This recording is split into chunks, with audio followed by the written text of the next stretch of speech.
மகிழ்ச்சி அடைகிறேன்.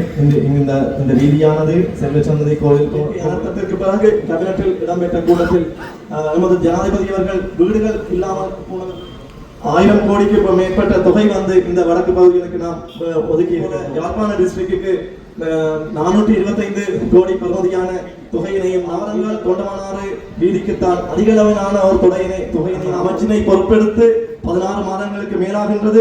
இதுவரைக்கும் ஒரு பெண்றைக்காரரையிடம் நாம் தனியான முறையில் முகாம் கொடுக்கவே இல்லை.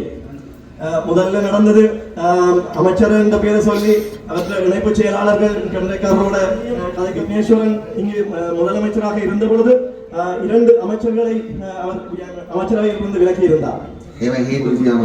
எதிர்கட்சி தலைவர் சஜித் பிரேமதாசா அவர்கள் இங்கு வந்தாலும் இதற்கு மேலதிகமான போலீசார் இங்கு இருப்பது யாழ்ப்பாணத்துக்கு வந்தாலும் தேவையான சாதாரண மக்களை சந்தித்திருக்கிறார். செய்யவில்லை. அரசாங்க அதிபருடைய சம்பளத்தினையும் கூடிய அளவு நாங்கள் அதிகரித்திருக்கிறோம்.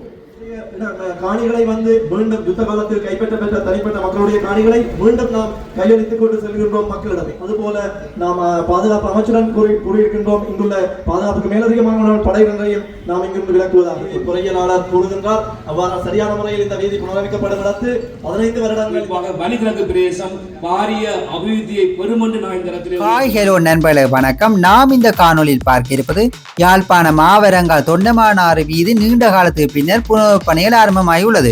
இந்த வீதியால் பயணிப்போரும் சரி, இங்கு வசிக்கும் மக்களும் சரி, எப்போது இந்த வீதியை புனரமைப்பார்கள் என எண்ணிக்கொண்டிருப்பார்கள். அந்த அளவுக்கு குறித்த வீதியானது நீண்ட காலமாக புனரமைக்கப்படாது குன்றும் குழியுமாக காணப்படுவதுடன் பயணிக்கும் மக்கள் பெரும் சிரமங்களை நோக்கி இருந்தனர். இந்நிலையில் தற்போது ஜனாதிபதி அனுரகுமார திசாநாயக்க அரசின் மறுமலர்ச்சிக்கான பாதை நிகழ்ச்சி திட்டத்தின் கீழ் 670.58 மில்லியன் ரூபாய் செலவில் 6.3 கிலோமீட்டர் நீளமான குறித்த வீதியை புனரமைப்பு செய்யப்பட உள்ளது. இதற்கான ஆரம்ப வைபவம் இன்றைய தினம் பிப்ரவரி 11ஆம் தேதி காலை 8:30 மணிக்கு அச்சிவேலி பேருந்து நிலைய வளாகத்தில் இடம்பெற்றது. இன்றைய ஆரம்ப நிகழ்வில் போக்குவரத்து நெடுஞ்சாலைகள் மற்றும் நகர அபிவிருத்தி அமைச்சர் பிமல் ரத்நாயக பிரதம அதிதியாக கலந்து கொண்டு வீதி அபிவிருத்தி பணிகளை விருந்தினருடன் இணைந்து ஆரம்பித்து வைத்தார். இது குறித்து இந்த காணொலியில் பார்வையிடுவோம். பாருங்கள்.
நான் மிகுந்த மகிழ்ச்சி அடைகிறேன்.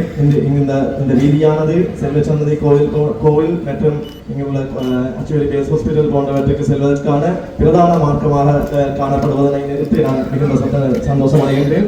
அதனை வந்து இங்குள்ள பிரதேச உறுப்பினர்களும் மற்றும் அதிகாரிகளும் பொறுப்பேற்று வந்தனர். எனக்கு இந்த பாதையுடைய முக்கியத்துவம் ඔබතුමාලා දන්නවා දේශීය මක්කල් ශක්තිය ආණ්ඩුව ජනාධිපති අනුරකුමාර දිසානායක සහෝදරාගේ නායකත්වයෙන් පටන් ගත්තට පස්සේ අපි වැඩිපුරම සංවාදනය වෙනුවෙන් වැඩිපුරම මහන්සි වෙන පළාතක් වෙලා තිබෙන්නේ උතුරු පළාත. உங்களுக்கு தெரியும், தேசிய மக்கள் சக்தி அரசாங்கமானது அனுரகுமார திசாநாயக்க தோழருடைய தலைமையின் கீழ் இந்த பல அபிவிருத்தி திட்டங்களை வடக்கினை முதன்மைப்படுத்தி செய்து கொண்டு செல்கிறார்கள். මොකද ඔබතුමාලා කිසිවෙලා තිබෙනවා. அதுபோல எங்களுக்கு தெரியும், 30 வருட கால யுத்தத்தில் இந்த பிரதேசத்தில் உள்ள மக்கள் அனைவரும் மிகுந்த பீடனத்துக்கு உள்ளாக்கப்பட்டிருந்தார்கள். பலர் வெளிநாடு சென்றிருக்கிறார்கள். நாங்கள் ஊர்களுக்கு சென்று பார்க்கும் பொழுது பல மக்களுடைய பிரச்சனைகளை நாங்கள் விளங்கிக் கொள்ளக்கூடியதாக இருக்கின்றது.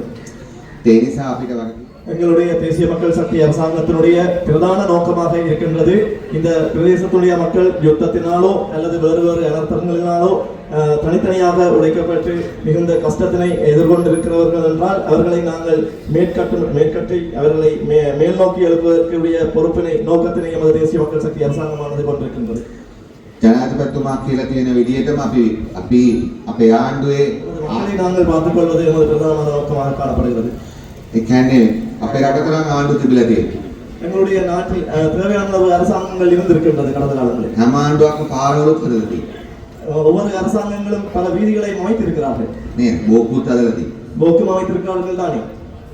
නමුත් මිනිස්සු බලා ගන්න එක කෑරින් කියන එක. කෑරින් කියන එක අන්තිකට ගත්තු ආණ්ඩුවක් මම හිතන්නේ නැති වෙලා තියෙනවා. ஆனால் மக்களை மிகவும் கேரிங் என்ற அவதானமோடாக மிகுந்த அர்ப்பணிப்பாக அரவணைக்கின்ற ஒரு அரசாங்கமாக இந்த தேசிய மக்கள் சக்தி அரசாங்கம் தான் காணப்படுகிறது. දිත්තවලින් පස්සේ ජනාධිපතිතුමා කැබිනට් එකට ඉස්සෙල්ලාම කියනකොට ගියක් නැති වෙච්ච හැම කෙනෙක්ටම ලක්ෂ 50ක් දෙනවා කියලා අපි ඇත්තටම කැබිනට් ඇමතුරු විදියට ටිකක් පුදුම වුණා. இந்த தித்வா இயற்கை அனர்த்தத்திற்கு பிறகு கேபினட்டில் இடம்பெற்ற கூட்டத்தில் எமது ஜனாதிபதி அவர்கள் வீடுகள் இல்லாமல் போனவர்களுக்கு 5 மில்லியன் வந்து ஒதுக்கி தருவதாக அங்கு வாக்குறுதி அளித்திருந்ததை நாங்கள் மிகவும் ஆரம்பமாகின்றோம்.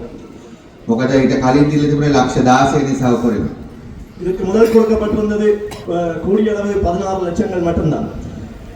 අනික මිලියන් 5 ගානේ කොපමණ ප්‍රමාණයකට දෙන්න වෙනවද කියන එකක් දැනනම අපිට හිතුණා ඇමතිවරයෙක් වශයෙන් අපේ රටේ තිබෙන ආර්ථික තත්ත්වයත් එක්ක අපිට ඒක කරන්න පුළුවන්ද කියලා.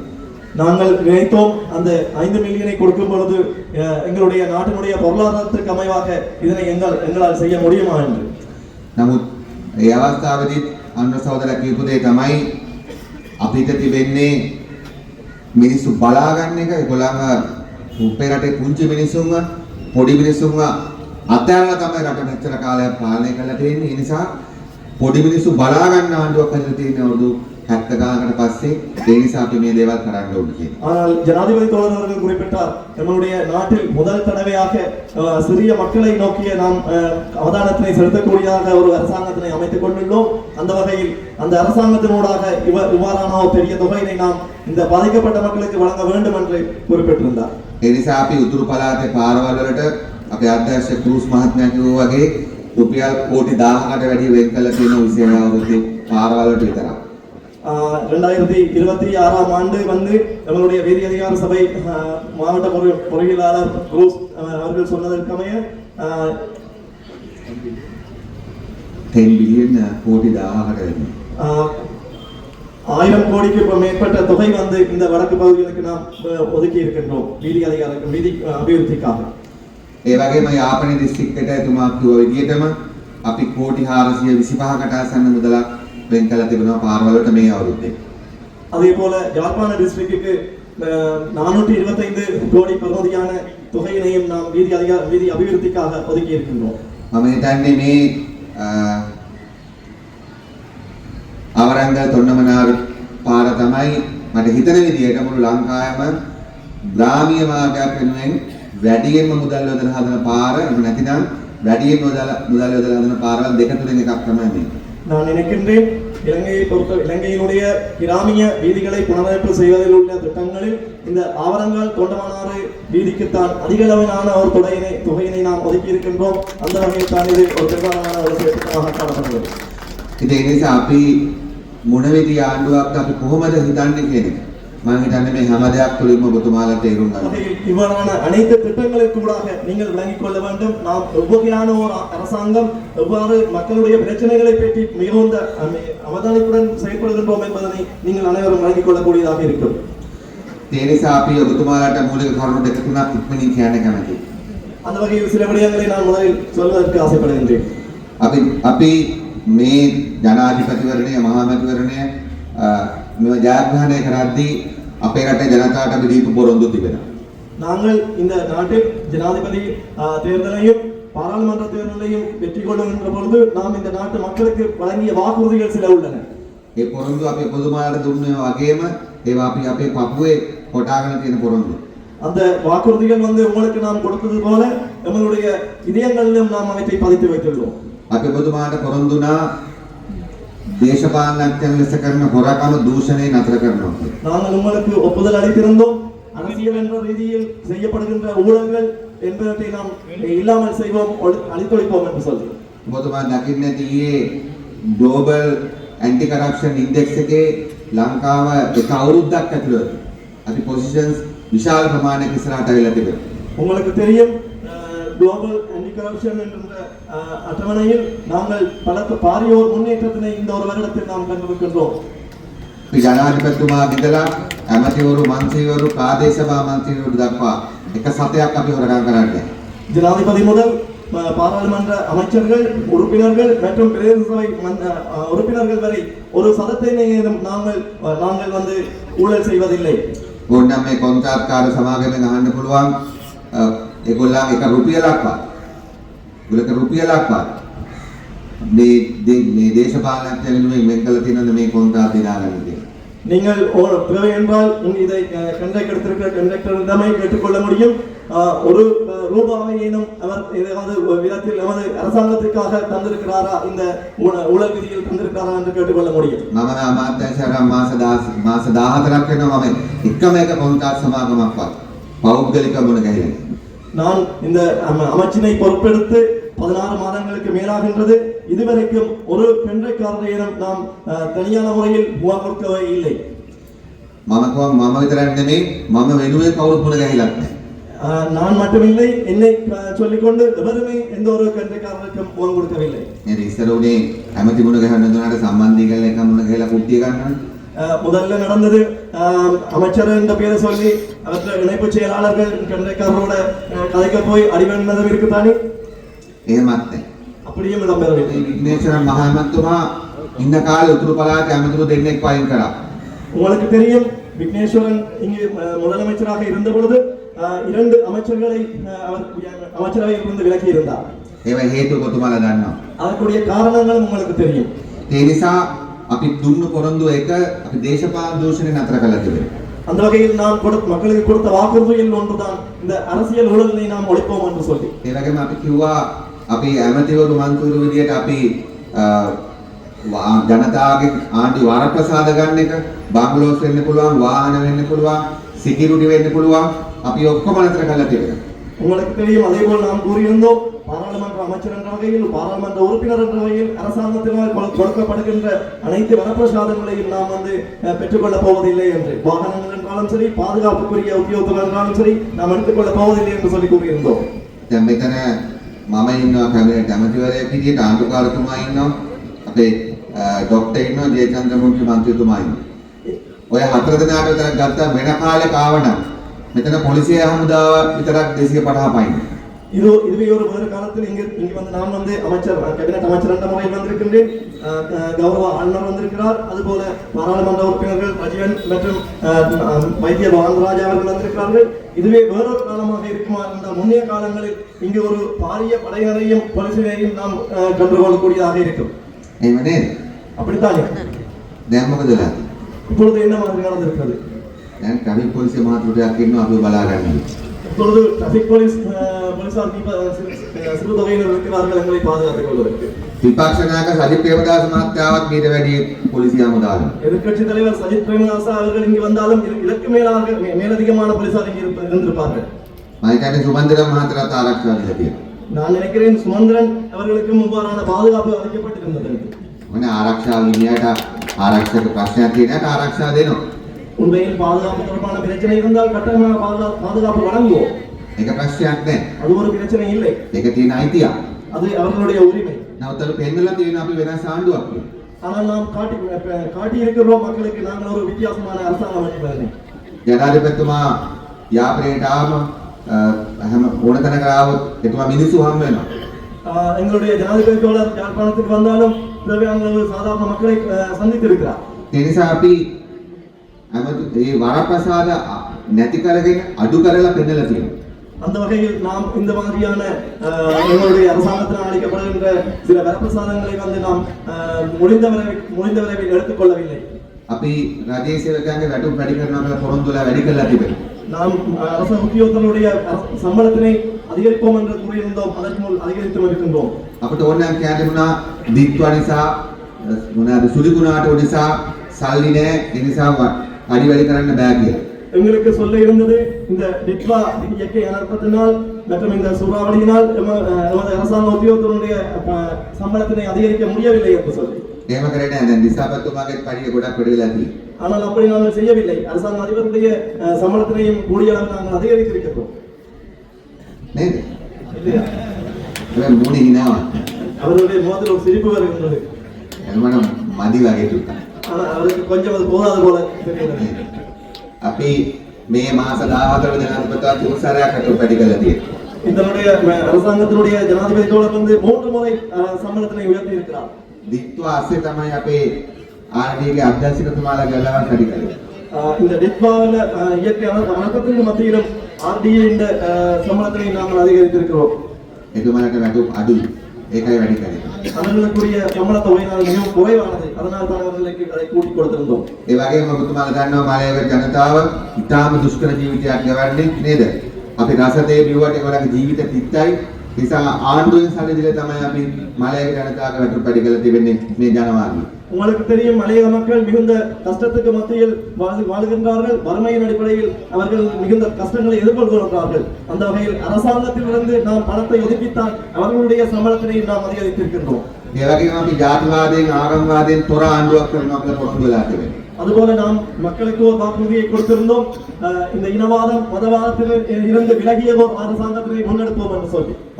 අපි දන්නවා 30 අවුරුදු යුද්ධයක් විතර නෙමෙයි අවුරුදු 100ක් විතර තිස්සේ තියෙන දේශපාලන ප්‍රශ්නයක් මෙතන තියෙනවා. எங்களுக்கு தெரியும் 30 வருட யுத்தம் மட்டுமில்லை 100 வருடங்களுக்கு மேற்பட்ட ஒரு பிரச்சனை இங்கு இருக்கின்றது என்று சொல்லி.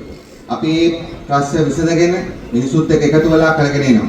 நாங்கள் அந்த பிரச்சனைகளை தீர்த்து கொண்டு மக்களுடன் இணைந்து ஒரு அரசாங்கத்தை முன்னெடுத்து செல்லுகின்றோம். මම එක ප්‍රශ්නයක් අහන්න කැමතියි ඔබතුමාලට. நான் ஒரு பிரச்சனையை கேட்க விரும்புகிறேன் உங்களிடம். 2024 අනුරතෝලගේ දේශීය මක්කල් ශක්තිය ආණ්ඩුව ආවට පස්සේ ඔබතුමාලා මේ ප්‍රදේශයේ මිනිස්සු විදියට කාන්තාව විදියට මේ උතුරේ දෙමළ පුරවැසියෙක් වීම නිසා මීට කලින් ඔබතුමාලා මොන හරි තත්ත්වයක් භුක්ති විඳිනා ඊට වඩා අද මේ අවුරුද්ද ඇතුළතදී ඔබතුමාලා යම්කිසි සාහනශීලී මට්ටමක් තියෙනවද නැද්ද කියන එකක් මට කියන්න. எனக்கு ஒரு விடயம் உங்களிடம் தெரிந்து கொள்ள வேண்டி இருக்கின்றது. கடந்த காலங்களில் இங்குள்ள மக்கள் வந்து இந்த பிரதேசத்து மக்கள் பெண்கள் நீங்கள் எதிர்கொண்ட அந்த பிரச்சனைகளை விட இப்பொழுது இந்த வருடம் அளவில் நீங்கள் வேறு ஒரு வாழ்க்கையில் நீங்கள் உங்களுக்குரிய ஒரு பாதுகாப்பான ஒரு சூழலில் வாழ்கின்றீர்கள் என்பதை உணர்ந்து கொள்கிறீர்களா என்பதை எங்களுக்கு சொல்லுங்கள். මොකද කියන්නේ? என்ன சொல்லுகிறீர்கள்? මම කියවගේ තේරුණාද? உங்களுக்கு விளங்கிச்சா? කලින්ට වඩා පහසුවක් සහනයක් තියෙනවා. கடந்த காலத்தை விட இப்பொழுது வசதி வாய்ப்புகள் உங்களுக்கு கிடைக்கப்பெற்றிருக்கின்றதா? නැත්නම් ලංකාවේ දෙමළ කෙනෙක් වෙච්ච නිසා තවමත් තද අසාධාරණයක් වෙනවා කියලා දැනනවද? அல்லது நீங்கள் இலங்கையில் தமிழர்களாக இருப்பதனால் உங்களுக்கு ஒரு அநீதி இழைக்கப்படுவது என்று சொல்லி உங்களுக்கு விளங்குகிறதா? අපි දන්න ප්‍රශ්න ප්‍රමාණයක් තියෙනවා. මම කියන්න හදන්නේ අර අපි මොකක්ද කරමින් ඉන්නේ කියන. අපි කොහෙටද යන්නේ කියන එක. எங்களுக்கு தெரியும் சில விடயங்கள். நான் இங்கு சொல்ல வருவது நாங்கள் எதனை நோக்கி பயணித்துக் கொண்டிருக்கிறோம் என்று சொல்லி. නේද? අපි කොහෙටද ගමන් කරමින් ඉන්නේ කියන එක තේරුම් ගන්න මම හිතනවා ඔබතුමාට මේ මාස 14 ප්‍රමාණවත්. நாங்கள் எதனை நோக்கி பயணித்துக் கொண்டிருக்கின்றோம் என்பதை நீங்கள் விளங்கிக் கொள்வதற்கு இந்த 14 மாத காலப்பகுதிகள் உங்களுக்கு விளங்கிக் கொள்ளக்கூடியதாக இருக்கும். අපි ඒ නිසා අපි ජාතිවාදයෙන් තොරව උතුරේද දකුණේද නැගෙනහිරද හැම කෙනාටම දෙමළ මුස්ලිම් සිංහල හැම කෙනාම සමාන පුරවැසියන් සලකනවා කියන එක ජීවිතෙන් ඔප්පු කරමින් යන ආණ්ඩුවක්. நாங்கள் எங்களுடைய அரசாங்கம் என்ற ரீதியில் இந்த நாட்டில் வடக்கிலா கிழக்கிலா தெற்கிலா இருந்து வந்தவர்கள் என்பது இல்லை, சிங்களவர்களா தமிழர்களா முஸ்லிம்களா என்பது இல்லை, அனைவரையும் ஒரே விதமான பார்வையில் இந்த அரசாங்கத்தை முன்னெடுத்து செல்வோம் என்பதை நீங்கள் விளங்கிக் கொள்ளக்கூடியதாக இருக்கிறது. අපි ආවට පස්සේ ආරක්ෂක අංශයත් එක්ක සාකච්ඡා කරලා අපිත් කියලා මම හිතන්නේ ඉතින් දිසාපතිතුමා දන්නවා ආණ්ඩුකාරතුමා දන්නවා ආරක්ෂක වශයෙන් අත්‍යවශ්‍ය නොවන හමුදා කඳවුරු ගණනාවක් නැවත නිදහස් කළා ජනතාවට සහ ප්‍රාදේශීය ලේකම්තුමාට ලබා දීලා තිබෙනවා. உங்களுக்கு தெரியும் நாங்கள் இந்த அரசாங்கத்தினை பொறுப்படுத்த பிறகு இங்குள்ள அரசு அதிபர் மற்றும் கௌரவ ஆளுநர் அவர்களுக்கும் தெரிந்திருக்கும் பாதுகாப்பு அமைச்சருடன் பாதுகாப்பு செயலர்களுடன் நாம் கலந்துரையாடி இங்கே பாதுகாப்புக்கு மேலதிகமாக இருக்கும் படையினரை வந்து நாம் திரும்ப பெற்றுக் கொண்டிருக்கின்றோம். அந்த இடங்களை வந்து அரசாங்கத்தில் அரசு அதிபர்களுக்கு மீண்டும் அதை கையளித்திருக்கின்றோம். அதற்குரிய ஆவணங்கள் எங்களுடைய அரசு அதிபர்களிடம் இருக்கின்றது. ඒ වගේම අපි පෞද්ගලික ජනතාවට අයිති ඉඩම් විවිධ කාලවල ආරක්ෂකයන් අරන් කියන යුද්ධ කාලෙදී ඒවා නිදහස් කරගෙන යනවා. அதுபோல தனிப்பட்ட மக்களுடைய காணிகளை வந்து மீண்டும் யுத்த காலத்தில் கைப்பற்றப்பட்ட தனிப்பட்ட மக்களுடைய காணிகளை மீண்டும் நாம் கையளித்துக் கொண்டு செல்கின்றோம் மக்களிடமே. ඒ නිසා සමහර ඒවා නිදහස් කරගන්න බලපාලා තිබෙන සමහර පොඩි පරිපාලන ප්‍රශ්න. ஆனால் சில காணிகளை விடுவித்துக் கொள்வதில் சில சட்ட சிக்கல்கள் மற்றும் ஒரு பிரச்சனைகள் இருக்கின்றது. அதையும் நாம் கலந்தாலோசிக்கிறோம். සමහර තැන්වල ඇත්ත අයිතිකාරයව හොයාගන්න බැහැ. சில இடங்களில் உண்மையான அந்த காணிக்குரிய பொறுப்பாளிகளை அதாவது உரித்தவர்களை நாம் அதை கண்டுகொள்ளக்கூடியதாக இல்லை. සමහර තැන්වල ප්‍රාදේශීය ලේකම්වරු එක බාර ගන්න අවශ්‍ය කරන මහන්සිය වෙන්නේ. சில இடங்களில் அந்த பிரதேசத்தில் உள்ள பிரதேச செயலர்கள் வந்து அந்த காணிகளை மீள பெற்றுக்கொள்வதற்கான ஆவணப்படுத்தல் முறையை சிலது காலம் தாழ்த்தி கொண்டு செல்கிறார்கள். ඉඩම් දෙන්න ලෑස්තිකුවම වැට ගහ ගන්න සල්ලි නැහැ කියලා. இடத்தை கொடுப்பதற்கு நாம் தயார் என்று கூறினாலும் வேலி அடைப்பதற்கு காசு இல்லை என்று கூறுகிறார்கள். නමුත් අපි ඔබතුමාට කියන්න කැමති අපි අනිවාර්ය වශයෙන්ම ජනාධිපතිතුමා ඇතුළු අපි ආණ්ඩුවක් විසින් පොරොන්දු වෙච්ච විදිහට පෞද්ගලික ඉඩම් සහ ඒ වගේම ආරක්ෂක අමාත්‍යාංශම කියලා තිබෙනවා මේ සමහර ආරක්ෂක කඳවුරු උතුරේ ආරක්ෂාව වෙනුවෙන් අවශ්‍ය නැහැ කියලා ඒවල ලබා දීමට பாதுகாப்புக்கு மேலதிகமாக இருக்கின்ற இந்த காணிகளை நாம் விடுவிக்க முனைந்துள்ளோம். அதுபோல நாம் பாதுகாப்பு அமைச்சருடன் கூறியிருக்கின்றோம் இங்குள்ள பாதுகாப்புக்கு மேலதிகமான படைகளையும் நாம் இங்கிருந்து விலக்குவதாக சொல்லி. ඒ නිසා ඔබතුමාට අපි එක දෙයක් කියන්න කැමති කිසිම හේතුවක් නිසා නැවත වතාවක් දකුණේවත් උතුරේවත් නැගෙනහිරවත් ජාතිවාදය ඇති වෙන්න අපි දෙන්නේ නැහැ. அதுபோல நாம் உங்களுக்கு சொல்லிக்கொள்ள விரும்புகின்றேன் வடக்கு தெற்கு என்ற பிரிவினையை வந்து இனி எந்த ஒரு காலத்திலேயும் எந்த ஒரு காரணத்துக்காகவும் ஏற்படுத்திக் கொள்ள நாங்கள் இடமளிக்க மாட்டோம். வீதி பொறியியலாளர் கூறுகின்றார் அவ்வாறு சரியான முறையில் இந்த வீதி புனரமைக்கப்படுகிறது 15 வருடங்கள் இந்த வீதியினை சரியான முறையில் நாம் பயன்படுத்தக்கூடியதாக இருக்கும் என்று சொல்லி நான் அவருடைய விலாசத்தையும் உங்களுக்கு முகவரியையும் தருகின்றேன். என்றால் இது 2040 ஆண்டு අපි ඔක්කොම පෙන්ෂන් ගිහිල්ලා நாங்கள் அனைவரும் பென்ஷன் போயிடுவோம். 2040 අලුතෙන් හදනකොට අපි සර්ව ගෙනල්ලා නේද? සර්ට උපාරයක් කරමු. நாங்கள் 2040 ஆண்டு இந்த வீதியை மீண்டும் புனரமைக்கும் போது எங்களுடைய இந்த ஐயாவை கூப்பிட்டு நாங்கள் அதை නිසා මේ ටවුන් එකේ ව්‍යාපාරික මහත්තුරු මන්ත්‍රීතුමාලා නිලධාරීන් ඔක්කොම පාර හරියට හදනවාද කියලා බලා ගන්න ඕනේ. அந்த வகையில் இந்த பிரதேசத்தில் உள்ள வியாபாரிகள் மற்றும் மக்கள் மற்றும் பிரதேச உறுப்பினர்கள் அனைவரும் இந்த வீதி சரியான முறையில் புனரமைக்கப்படுகின்றதா என்பதனை அவதானித்துக் கொள்ள வேண்டும். ඒ වගේම ඉදිකරන සමාගමයවත් බලා ගන්න.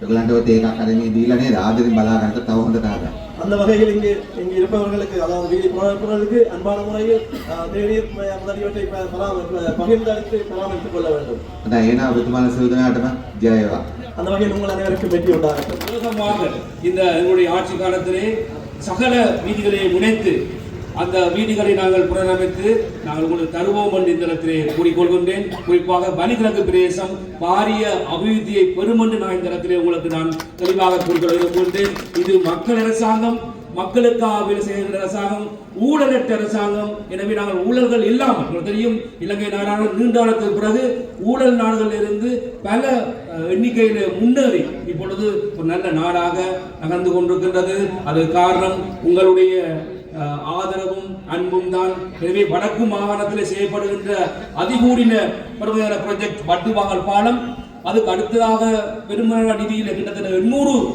மில்லியன் ரூபாய் செலவிலே செய்யப்படுகின்ற இந்த தொண்டமனாறு ஆவரங்கால் வீதி குறிப்பிட்ட 15 மாசத்துக்கு முன்னரே இந்த வீதி புனரமைக்கப்பட்டு சிறப்பாக முன்னிறுத்தப்படும். அதே போன்று குறிகட்டுவானுக்கான துறைமுகம் அந்த பாதைகள் எல்லாம் புனரமைக்கப்படும். எனவே நீங்கள் நம்பலாம் இந்த நாடு ஒரு அழகான நாடு, அழகான வாழ்க்கையை நோக்கி செல்கின்றது என்று கூறி மீண்டும் ஒரு முறை எங்களுடைய அமைச்சருக்கு நன்றி கூறி உங்களுக்கும் நன்றி கூறி விடைபெற்றுக் கொள்கின்றேன். நன்றி, வணக்கம்.